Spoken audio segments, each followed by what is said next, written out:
We used to live down there. So we used to live down there. That's where nothing. This is where we spent our total childhood around here. This is where he's just knocking about round here. You just get your side, you just go down the back there and drop a load of acid down the back there. I got caught shoplifting in that co-op back there, man. That's when I first got caught. All the magic mushrooms down there, laugh your head off down there. That's a top chippy. 1 second. Eddie Yates opened that chippy. That used to be a cafe on that. Remember that, the Eyeball Cafe? There's a record shop there. Not as good as Sifters, but it was alright. He used to have some good old Love Tones records in there. And over there, that's where all the students said. You see down that poster there, that's me. Look, that's me, see me? Yeah, me, that's me. There, me and a kid in the band, man. In there, there's all students, it's all students filled down there. This is like coming up to the park here now, Haywood Park, where we used to play football as kids and that. That's where the fair used to be. It's this where we met Griggs and Bonehead and the other geezer. Yeah. The standard view in books and profiles is that you were scarred by your childhood and that you've channeled that into songwriting. Is that how you see it? I wouldn't say I was scarred, but everybody's childhood makes them what they are. And yours was pretty rough, wasn't it? Well, it was. The times were rough, do you know what I mean? It was kind of the 70s and the 80s, you know, and it was working class Manchester and Thatcher and all that kind of thing. And there was a dole, we were all on the dole. My dad was on the dole at some points. My friends were on the dole, as were their dads. It was a pretty bleak time. And, but it was no different than anybody else's. And music was an escape for me. Not for any, I never thought, well, I'm going to be a pop star one day. Just they didn't come from where we come from. They came from somewhere else. They were bussed in, you know, to the BBC from somewhere else. They were not from Manchester. And music was an escape for me. It was kind of, you know, that 3 minutes would take you somewhere else, out of the drudgery of cold northern England in November. You know. You say it's just like anyone else, but your dad is depicted as quite a scary character. Yeah. I wouldn't say he was a monster. I'd just say he was a shit dad. And violent. Yeah, prone to it. Yeah. And you suffered that. I mean, yeah. Yeah. But you must be affected by that, because that's not normal, is it? Well, I've never sat down on a couch with a psychiatrist until now, and I don't know. I've never written a song about my childhood, about any of that, and I wouldn't really feel comfortable doing it, you know. I mean, listen, my dad was a bit of a dickhead and that. He was pretty abusive though, wasn't he? Yeah. So it was pretty hard, but you get over it. I mean, that was when I was about 8 or 9, so like, you've been here 45 years, so you learn to get over it. He always thought you'd never leave him, because you'd nowhere to go to. You'll never leave me. I said, won't I? Try it. One night, we got the courage to get out, and I left him a knife and a fork and a spoon, and I think I left him too much. I remember it well. My father went out for the night, I don't know where he went, and my mum had it planned, and we disappeared. She had a house, and off we went. We left him with carpet, no carpet actually. He's probably still got no carpet, I don't know, I've not been back, but yeah, it's the unspoken Irish family bit. You can never leave your father, but we did, and thank God. You know. And I was at a Stone Roses gig, and there was a guy stood beside me on the balcony, and he had a Walkman, and he was taping the gig. And I asked him if I give him my address, would he send me a copy of the tape? And then we kind of got chatting and realised that he was in the Inspiral Carpets. And kind of got friendly with him from there, and then they kicked their lead singer out and asked me to audition for their lead singer's job. And I didn't get it because I was too cool, and I ended up setting the guitars up and the drums and that. I was in Munich with the Inspiral Carpets, and I phoned my mum, and she said that Liam had joined the band, and I said, doing what? And she said, singing, and I laughed. I still am. It was the funniest thing I'd ever heard. And so when I got back off one of the tours, they asked me to be their manager. So I declined, and then they begged me, all of them, all 4 of them got down on their knees and begged me to join their band and write songs, and I said, no, go on then. I joined Bonehead, Griggs, bass player, and Tony, and like, we were really snide, we weren't going nowhere, it was really crap. And then we needed songs, our kid had songs, but he was working all the time. And when he come back and he found out his younger brother had joined the band doing a bit of singing, I weren't no good. And like, he just thought, right, yeah, I can make him a bit better because I've got proper songs. You joined your brother's band, it's called Rain. Is that right? They were called Rain, but that was before our Liam joined. Our Liam joined and renamed them Oasis. And then I joined about, I think it was after the first gig, it was about October-ish 1991 I joined. Right. And what changes did you make? Told the bass player to get rid of his 5-string bass guitar. 5 is too many. Do you know what I mean? Definitely. Told the rhythm guitarist that he'd have more character if he lost a bit of hair. So we made him go bald. And then sacked the drummer after about 2 years, because he had curly hair. Noel joined, sort of got a couple of months into it, and we got together with these songs and we started getting our own sound. And then you start thinking, it was like, yeah, I can do some out of this, because it was sound, it was rocking, you know what I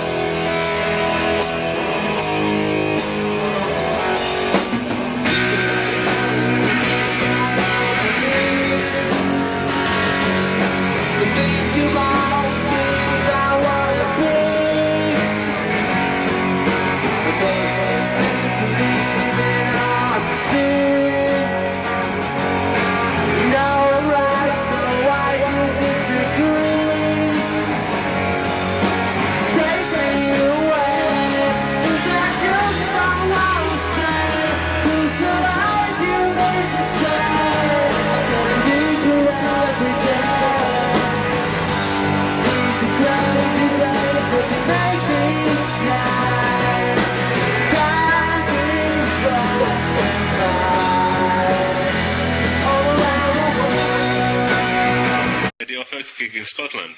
No. Oh, it's not first, but the one with you. Got signed? Yeah. Right, well what it was, one day, like, we got told we were doing a gig, like, we got invited up by the headlining band in Glasgow, yeah, who was playing that night. They said, yeah, come up, you know, do a few songs, you know what I mean, before we come on. Yeah. So we was like, ah, right, cool. So we planned it and all that, and I had a van out, a big, nice, posh bus, and we got all our mates on it, and we charged him like a couple of quid and that each, you know, to come up, you know, to pay for the petrol and all that shit. So we all go up there having a day out. We get to Glasgow. We get there, the promoter goes, who are you? I'm like, at Oasis. He goes, never heard of you. And we go, yeah, I know that. But boyfriend have this band and that. And like they said, like, we could do it. And he went, no, you can't play. We're like, ah, well, yeah, mate. We've called them all this way up, right? We've paid loads of money, just let us do 4 songs. No. So he was like, ah, right, mate. And there was only 2 of him, and there was about 20 of us, so we pointed that out to him. That if he didn't let us play, we won't be happy. So he let us play for 4 songs. And like, one of them songs was I'm the Walrus cover. By the Beatles, and like we come off, there was 7 people there, it was about 7 o'clock.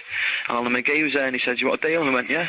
You know, they played Up in the Sky, Rock Roll Star, Bring It On Down, and a Hot Skeleton. And I thought it was fucking phenomenal. And at that point I went up to Coyle, who was mixing sound, and I said, who's the manager? No manager. And then I said, who's the boss? And they went, no Gallagher comes down to the dressing room. And I said, I'm McGee, Creation Records. Do you want a record deal? And he went, who was? I went, me, Creation Records. How did negotiations go after that? It took me about 5 months to get him signed. You know, at the end of the day, we signed him for 40 grand. And the deal that I'd done with him was, because they didn't like my licensees in America, so the deal that they'd done with me was that I signed it via Sony. I owned England. Sony put the records out for the rest of the world, and I had 4% of the rest of the world. And then I ran the whole thing. That's how we done it. So you knew pretty much straight away? And I knew that I wanted to do it. I didn't know that it was good. This was one of the biggest bands. Do you know what I mean? I had no idea. I just thought it was a good band. I mean, better than a good band, really good band. Meeting up with us. Let's talk about how you lot got signed initially, because you didn't have to sort of go through the old sending out the demo tapes, did you? No. We got signed by fate, you know. It's one of them. But they dropped us after the first single that never come out, and then Jason signed us. Well, what was the story? Fate Records. What was the story with... Give it up for Oasis, making their TV debut with Supersonic. I need to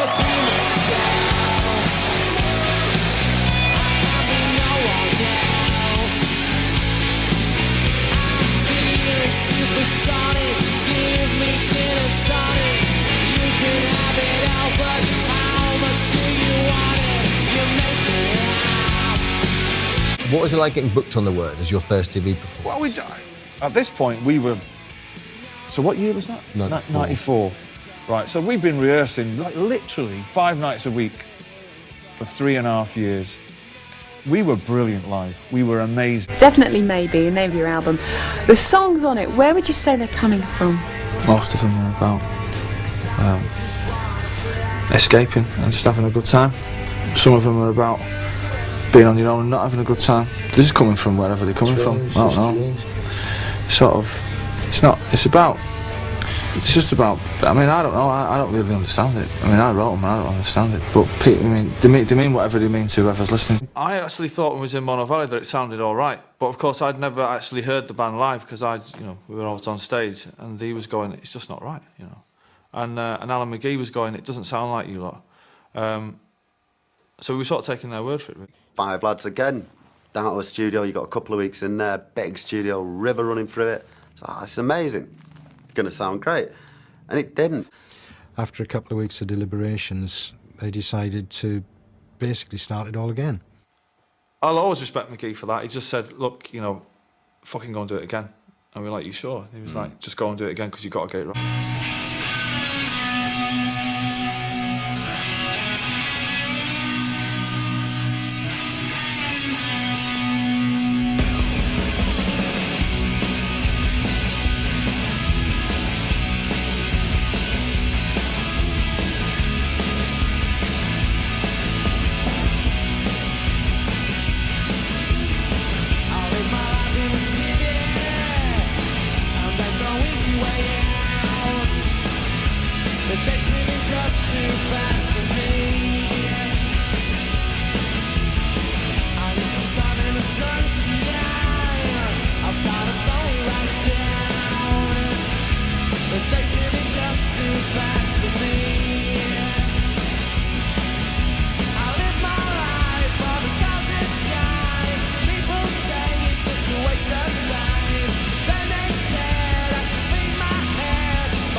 The first factor definitely maybe that should be acknowledged is Owen Morris really was, he took the record and he really did give it an aggression. We've done the album, it took us 3 times to do the album because it weren't right. We've got people mixing it.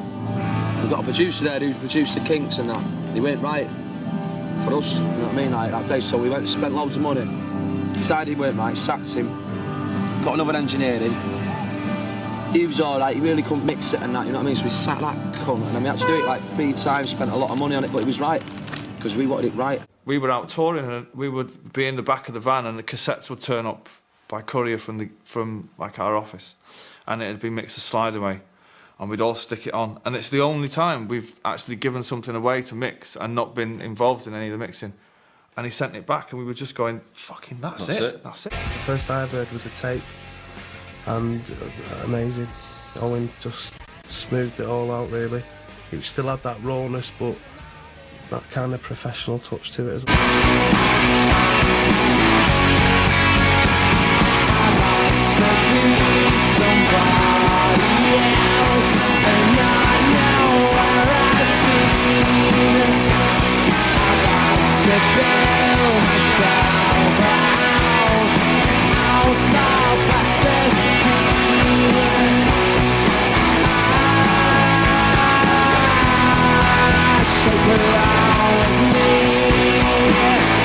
People said to us, oh, it's an overnight success thing, but we've been in this band for 3.5 years now, so it ain't. You know, we've had 3.5 years of scumming it around, doing whatever we've been doing and being on the dole and trying to keep the band together. So it's not overnight to us, it's overnight to people like yourselves and all that, but it's a 3.5 year slog for us, so we're just taking it all in our sound. We deserve all the praise that we're getting at the moment because we write the best songs. Yeah, because we mean it. we mean it, you know what I mean? When a band releases its debut album, it usually takes some time before a noticeable amount is sold. But not for Oasis.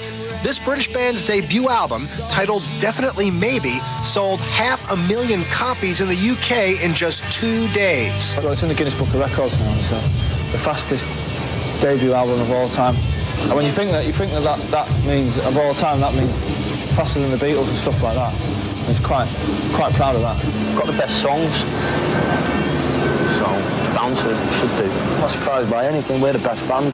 Well, this is the one that everything else is, you know, for me anyway, should be judged by. And it is, you know, I feel anyway that it is, you know, and I'm being biased because I'm in the group, but I think it's the greatest debut album that, you know, that was ever written by anyone. If I could change anything, I would probably put it down to 10 tracks and binned off Diggy's Dinner, because it's a bit of a cockney one of them, innit? All right, governor. But you know, people don't write albums like that anymore, least of all me, you know. When you got the first 3 tracks, Rock and Roll Star, Shake and Make Her Live Forever, you know, Supersonic, Cigarettes and Alcohol, Slide Away, I mean, it sort of defines 90s rock and roll, doesn't it? This is a good one, but it's like, I don't like my voice, and it's good. It's a great, you know, first album. It's been described as the British Heavyweight Pop Music Championship. In one corner, 4 young middle-class men from the south of England, collectively known as Blur, and in the other corner, 5 young working-class men from Manchester, called Oasis. It's not a battle of bands, though, is it? Battle of the press. It's a battle of the press, yeah, it's all a press thing again. I mean, we didn't start this band to get into competition with some other band. We started this band to be Oasis, to be what we want it to be. But that whole part of the Brit pop thing was so unnecessary. Because, well, this was going to be our single from the record, and then some people come down from Creation and said, Blur are putting a single out on that day too. And I'm like, all right. So we decided to put it back a week, and then they called up and said, well, they've put theirs back a week now. And we were like, oh. And I think there was about a week where we were wholly uninterested in it. We were like, whatever, we're not bothered. And then the whole thing started to catch fire. And then we got interested in it pretty quick. To thank all the fans, all the people who make us what we are. I'd like to thank all the people. All people, so many people, and they walk your counted hands, ending us through their shite life. What do you think of Blur these days? What? Not a lot. No. Yeah, I'm not in competition anymore with a Blur and that. Blur is Blur. You know what I mean? It took them 5 years to get #1, right? It took us fucking 12 months, yeah? He said a lot of things about my group behind our backs, you know what I mean, that we've heard about, and they were insulting things. And that's fine, that's fair enough. If he's not got a bottle say to our faces, then, you know, see you later. So Sally can wait. She knows it's too late as we're walking on by. My soul slides away, but don't look back in anger. I heard you say. What kind of sort of memories, the mood of the band, sort of prior going into the studio to do What's the Story? Well, we were constantly on tour. We were never at home. I was living in the Landmark Hotel. I was of no fixed abode. I fucking loved it. I thought it was fucking so bohemian. Do you know what I mean? Where do you live? I don't live anywhere. You know, I live out of my suitcase, man. And we were just on the road all the time. So it come to, you know, we were going to follow up definitely, maybe very quickly. This would never happen now in my career. All right, it's just such a fucking tightrope to walk and such a punk rock way of doing it. The studio was booked. We're coming back from Germany or somewhere. We're booked to headline Glastonbury on June the 20th. This the first night, I think it is. So we've got 4 weeks booked in Rockfield. So we're travelling to the studio. No one's heard any of the songs, right? There's no demos. No one's heard them. The producer's not heard them. The band have not fucking heard them, right? I've written, I know what they are, but there's no lyrics on this all in my head. And if you think about it now, right, it's kind of, that's fucking bananas, you know. Now you'd have to, you know, demo 6 months up front and everybody, well, I don't know about that one, that could be a single, this one could be a single. No one had heard of fucking Crotchet, no one from Creation, well, no one. Right? The only person that knew how it was going to be was me. And of course I was super confident, I was just going, it'll be all right. And something happened on the way back where I think the bus driver had to take a break or something. So we pulled up in a lay-by. And I played him the whole album, Champagne Supernova included, on an acoustic guitar. Bonehead started crying. And everyone was like, it doesn't really come across on acoustic guitar. And we had a new drummer. We were headlining Glastonbury in 4 weeks. It's fucking chaos. I see the 2 albums as one, to be quite honest, because some of the stuff we had at the end of the Definitely Maybe sessions, which could have gone on that album, and you know, and vice versa, just the way we picked them up. That fella, that pays for the nice car that's outside, pays for the wife's jewellery, it pays for the swimming pool and the house in Spain, it paid for a very fucking large drug habit for a while. That one I can't remember doing anything on it. Why? Because it was just off my fucking head, so I just can't remember a niche about that. It pays the tax bill, it pays your wages, yours, probably yours, pays your TV bill, bought you Sky, kept the economy of England going for a while, got a lot of people very, very fat, and it's got She's Electric on it. They're big Manchester City supporters, and today Main Road was preparing for 80,000 Oasis fans who'll be at 2 concerts this weekend. It's probably going to be the biggest day of our lives anyway, until we do it next time.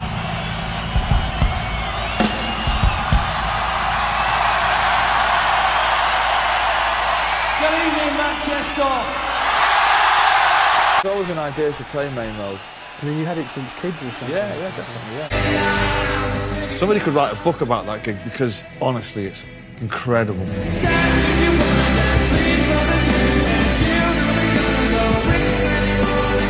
I remember sitting behind the stage in the Platt Lane end in a box and watching them dismantle the whole thing, and it ended up just in an empty stadium.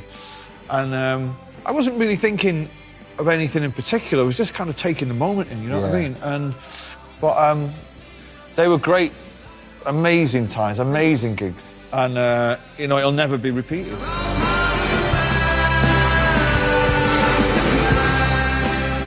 It's the first time all our families have been able to come and see us and not have to sit in the crowd. They all got, you know, little boxes and stuff like that, and it was at Main Road. That is actually, I mean, you know, when you sit down and think about things like that, it's like, you know.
Be a liar if I said yeah. Liam would probably say, I thought it was going to be bigger than that, but I didn't think it was going to get this big. No, I didn't, you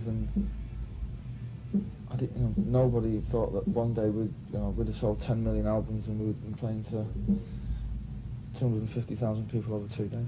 Anyone that said that they did believe that's a liar, you know, because we didn't. We thought we might play to, like, you know, I mean, we thought, you know, when we done Earl's Court, which is 20,000, we was like, you know, and they were the biggest indoor gigs ever in, you know, in Europe. So it was like, you know, we thought, well, it's probably as big as it's going to get. And we'd done Main Road, which was 40,000. And it was like, well, you know, fair enough. And then we, you know, it's 125,000. It's just. When I stood at Nebworth and watched Oasis, I turned to Alan McGee and said, "This is it. This is the battle has been won." And it seemed that throughout that time in the 80s, when we were putting on bands in little clubs or doing fanzines or doing flexi discs or records or just trying to get an article about a small band on the radio, an article on a small band in the music press or what have you, it seemed like everything that had been done was finalised at Nebworth. That's what it felt like. He was the greatest band in the world, the biggest band in the world, and for once the biggest band in the world were the best band in the world. When people say to you Nebworth was brilliant, do you say that because you know it was, or because you remember saying the exact same thing about Spike Island and the Stone Roses? Do you understand what they mean? I'd have to say that I'm not quite sure how brilliant it was. I would imagine seeing all them bands on the same bill is what probably made it brilliant. For me, it was just too big. I mean, you couldn't even see. Somebody worked out that from where I was stood, from the person right at the back, he was in a different county and nearly 2.25 miles away. That's how big that was. Everything overblown to every degree, really. You know, VIP tents within VIP tents within special areas that you had to have about 15 different wristbands to get anywhere near, and then you find out, I couldn't get in that one. I'm paying for this. And it wasn't like the band or the management. It was just the event. I kind of thought, actually, really, I think it was. It's not even Oasis. I don't know what it is. Were you aware at the time that you were kind of making history? I think everything. They got to a certain point after Morning Glory come out and Wonderwall took off, that it felt that everything was leading up to something that was going to define not only the size of the band, but what British pop music was about at that time. So it all felt like it was leading to Nebworth, but you know, we were too busy. I think we were too busy doing it to worry about, because I think if we'd have sat down and calculated that we were going to make history, I'd have certainly wore a better outfit, let's put it that way, and I may have gone to bed a little bit earlier, and we may have tried to keep Liam off the sauce. This one's for anyone.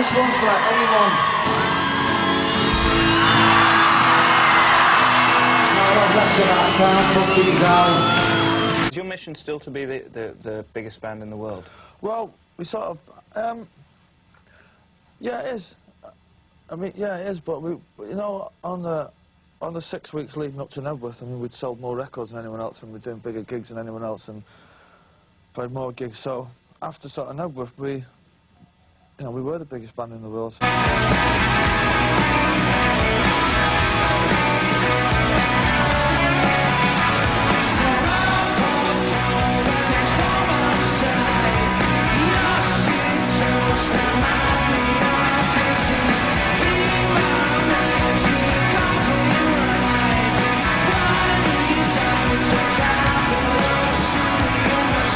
It's the sound of a bunch of guys on coke in the studio, not giving a fuck. There's no bass to it at all. I don't know what happened to that. It's all, and all the songs are really long, and all the lyrics are shit. And for every millisecond Liam is not saying a word, there's a fucking guitar riff in there, in a Wayne's World style, you know. Fucking air guitar gone mental. At that time, we thought it was fucking great, and I still think it's great.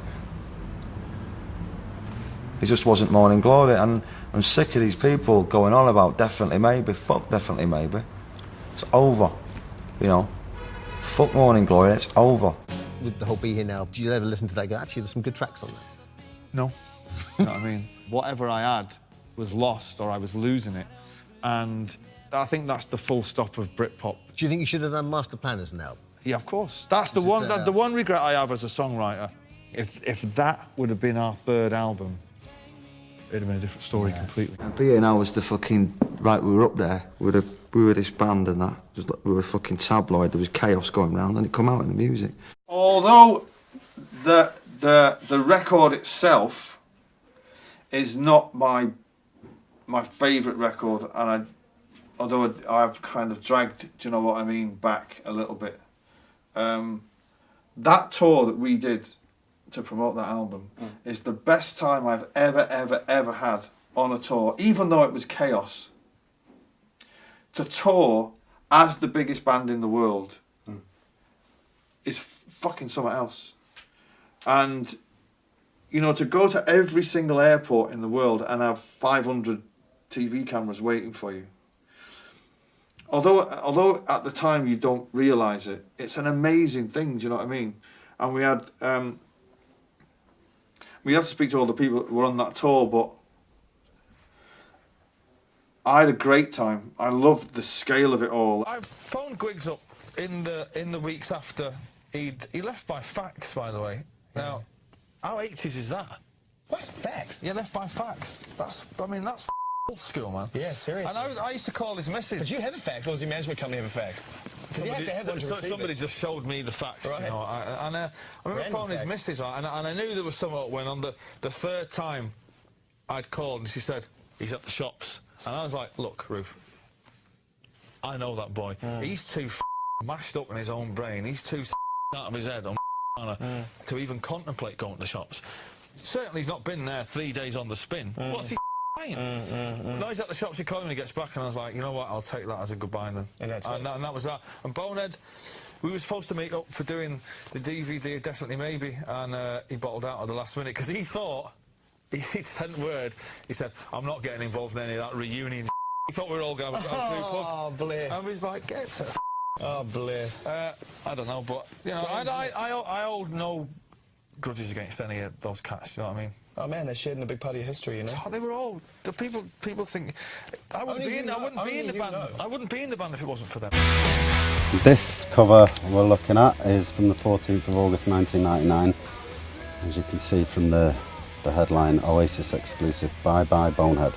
No, we let him go. Did you? Makes it different, but anyway, yeah. So that's relating to the fact that I'd just put out a statement saying that I'd left the band after all the years that I'd been in them, and that was the end of me with Oasis. To be truthful, I think the fun had gone. And the fun had gone for me, and I could see at that stage when I left, you know, I've said it before in interviews, we rented a mansion in the south of France. It used to belong to Christian Dior, and it was a huge, gorgeous old rambling place with tennis courts, swimming pools, chapel in the ground. We brought our own studio out, rigged it up in the garage, made our own studio. It should have been perfect, you know. We should have had 6 weeks of joy, you know. It should have been the most pleasant album to record ever, and it wasn't. You know, everyone had their own maybe personal problems, or we'd sort of scale great heights in a rapid amount of time. We didn't have a break, and I think that showed in the recording. I could feel it, and that's what really did it for me. I just thought, this isn't fun. No one's smiling, no one's having a laugh. I'm not convinced that the statement that they put out, which was like they wanted to spend more time with the families, I'm not convinced that that's the real reason why they left the band.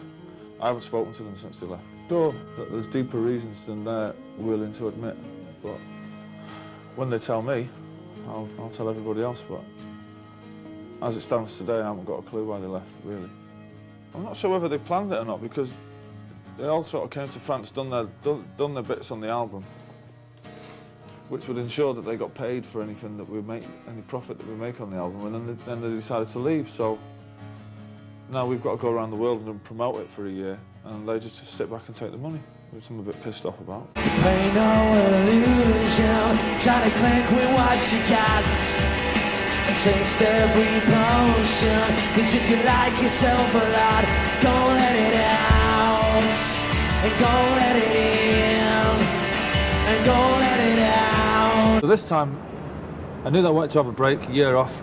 I knew I wanted to spend, you know, most of that year writing and then the next year recording, which is what we've done. This time around, I think, right then, you know, we've got to fucking re-establish ourselves as, you know, what we should have done in the first place, you know what I mean? We're a great fucking band. And I think people are realising that in this album. And I wanted to make a record that showed a few different sides to what it is that I do. Things you don't connect with, the thing about drum loops you mentioned in hip-hop, you guys tried that on Steady and on the Shoulder of Giants.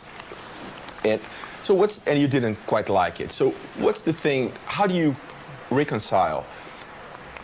You have to sound fresh all the time, sound contemporary. At the same time, you have to remain the same because you have your fan base. How do you reconcile that? Does that work for you?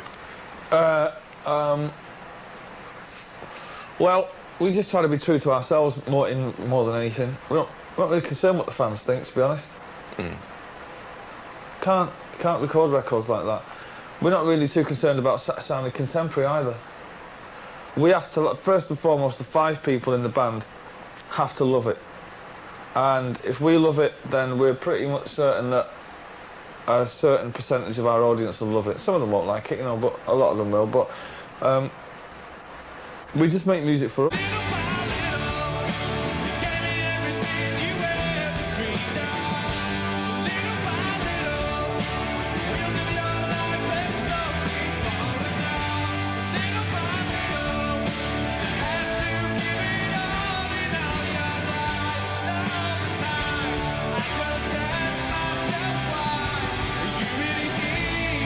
The album title. Again, it come off a T-shirt that I bought in a second-hand shop. It's out there at the moment. Shopping for Oasis. Hey, there was a T-shirt. I don't know what it means, but it said on it. It had a symbol of something in it, and it said the Society of Heathen Chemists. For the last couple of years, or however long Andy and Gem have been in the band, they've been playing records that they hadn't. They've been playing music that they hadn't been involved in, so it's quite weird. So it's quite a detached feeling for them, I think, maybe. But now we've made a record together. This feels like our debut album, so we're treating it as such, really. And there's a good feeling at the minute in the band. Yeah, everyone's getting on all right. This is the first one we've done without a producer as well. So once we got it to a level we were happy with, that was it. There was nobody going, all right, well, let's try it this way. You know, once we were satisfied, that was it. The only influences that are on the record are the 5 members of the group and their record collections.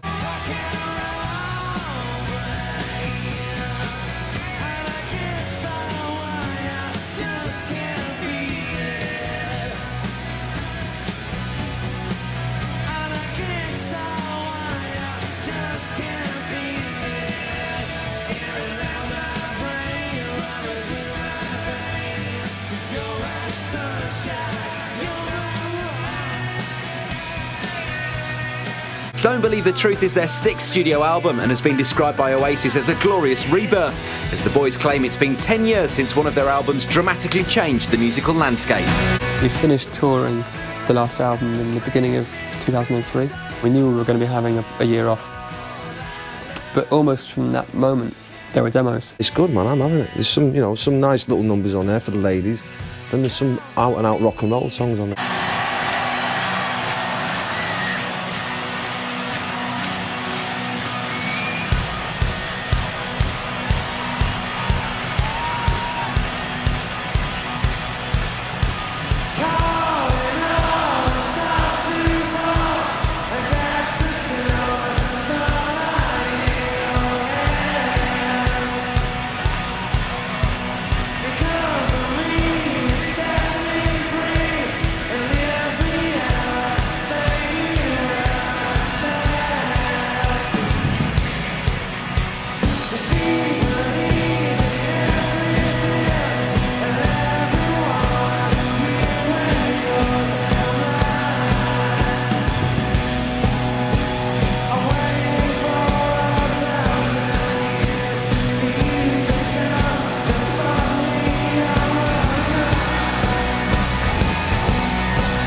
Andy's a great songwriter, so is Gem. You know, and without them, we'd be treading water a bit, you know what I mean? I don't know, you know what I mean? But they've brought a lot to the band, you know what I mean? Musically and personally, they're top lads. I think both Gim and myself are feeling more comfortable with the idea of right, well, we're in the band now, been in it for a while. We can suggest whatever we want to suggest. We can say what we feel. This is the album we've been leading up to since Gem and Andy joined the band, really. Which poses us with a problem of what to do next. But if I was to give it a mark out of 10, somewhat predictably, it would be 10.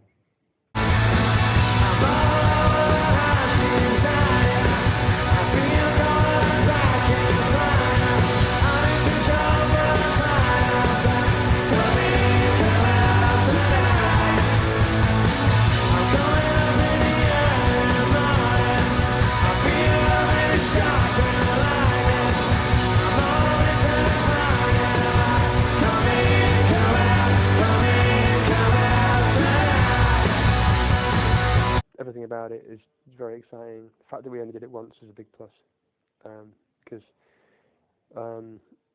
this is the third album me and Gem have been in for, and the first two were a lot more difficult. This is a really easy one. This is the easiest album I've ever made, I think.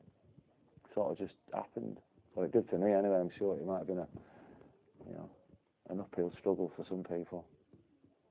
These tortured artists and that.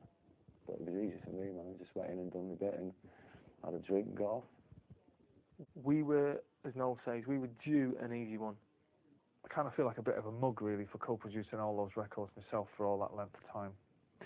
It's a piece of piss with the producer. You just write the songs and he says whether he likes it or not, and then you argue about it, and then you both realise that I was right in the first place, and then you crack on and do it, and he does all the work, and you sit at the back fucking shouting, yes, no, louder, faster, slower. From my point of view, and I'm only one person who likes music, you know, I can tell you, and I've said this before off camera, I'll say it on, it's the best record you've done since the four of you have been in a band together.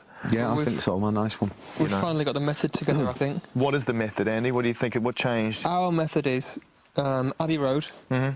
LA. And mix it in LA and let Dave Sadie produce it. Yeah, so Dave is your guy now, you think, for the foreseeable future? Let Noel decide what tunes are on it. And that's it. The last time we went to Abbey Road, we got kicked out, you know, because it was in '97 doing BNR, we were all a bit mad then. So it's nice to finally do a full album there. Know what to do it in the boardwalk, under the boardwalk, where we first rehearsed in Manchester, because the stars were in the lines, but I said, fuck that, man, let's do it in Abbey Road. Our music has changed, without a doubt. We've changed, I think, but in the right way. There's a line and we've not gone over it. Noel Gallagher has announced that he's leaving Oasis because he can't work a day longer with his brother Liam. The songwriter and guitarist said it was with sadness and great relief that he was quitting the band, one of the biggest in the history of British pop. It kind of all started to unravel, if I'm being honest, when he started his clothing label, and he demanded that in the Oasis tour programme that he be allowed to advertise it, which I was against, because I didn't think that it was right for him to be flogging his gear to our fans. And there was a massive row about that. And it kind of went back and forward for a bit, as I remember it. And in the end, I said, all right, well, if you want to advertise in the programme, how much? And he couldn't get his head around that. And I was like, well, if, you know, Electrolux kettles, you know, want to advertise kettles in the tour programme, they pay us money, right? So how much are you going to pay me? And he hit the roof. And it slowly went downhill from there. And the night in Paris, it was, you know, he didn't turn up for the V Festival gig because he had an hangover. You know, he claimed he had laryngitis, but whatever, you know. And there was a lot of bad press around that. And in his own head, he thinks that I'm some kind of fucking puppet master who controls the media in England. So we get to Paris, and he starts saying, and he's reeling off journalists' names, and some of you are in this room. And there's all manner of people I'd never met, you know, you fucking tell Johnny Borrell's moustache I want to kick his fucking head in. And they're just like, what? I don't know what you're going on about. Hey, I'm Elvis Costello. And he's just like, well, he's fucking off his head. And it kind of went a bit, it was a bit like that. And you know, and it was quite violent. At that point, there hadn't been any physical violence, but it was kind of, you know, it's a bit like WWE wrestling, and he was like the Macho Man, Randy Savage, do you know what I mean? There was a lot of, oh yeah, and all that gear going on, and it's like, fucking hell, you know. And I'll never forget, there's all this kind of toing and froing going on, and I'm looking at Andy, who's sat there, constantly counting how many shoes he's got on, not saying a word, and I'm like, fucking hell, you know what I mean? And he didn't say anything. And Liam kind of just there, well, fuck you, and fuck you, and fuck you, and all that again. And he kind of storms out of the dressing room, but on the way out, and I'm glad it never ended like this, on the way out, he picked up a plum. And he threw it across the dressing room, and it smashed against the wall. Now, part of me wishes it kind of did end like that, because that would have been a fucking great headline, you know. Plum throws plum and finishes fucking OASIS, do you know what I mean? And so then he kind of leaves, he goes out the dressing room, and for whatever reason, he went to his own dressing room and he came back with a guitar and started wielding it like an axe, and I'm not fucking kidding.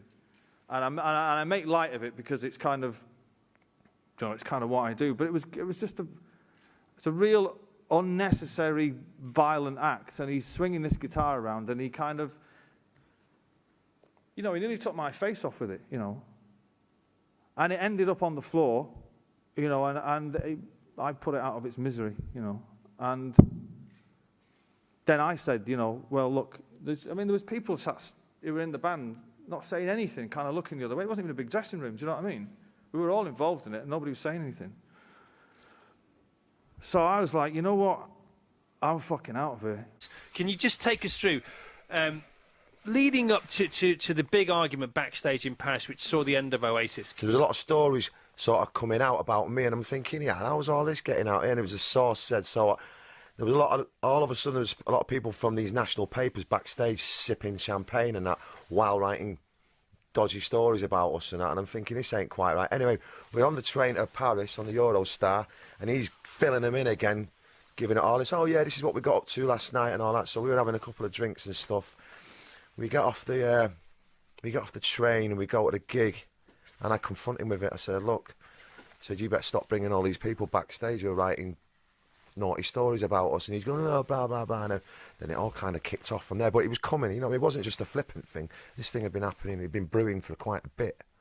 So was it actually in your dressing rooms backstage at the venue? Yeah, just before we went to go on, he'd come in and I've said something to him, and he said something to me, and then he smashed my guitar up for the record. I didn't smash his up. One that I got bought for my 40th off my ex-wife and that, and my kid, and it had like a nice message on the back of it. He smashed that up, and that was the end of it. I went on stage, got his, and then smashed his. It's all very childish. So you did go on stage, so they did see you? I went on stage, waved at the crowd, and then just quickly had a tussle with the roadie. Right. And got his guitar. And so what happened then?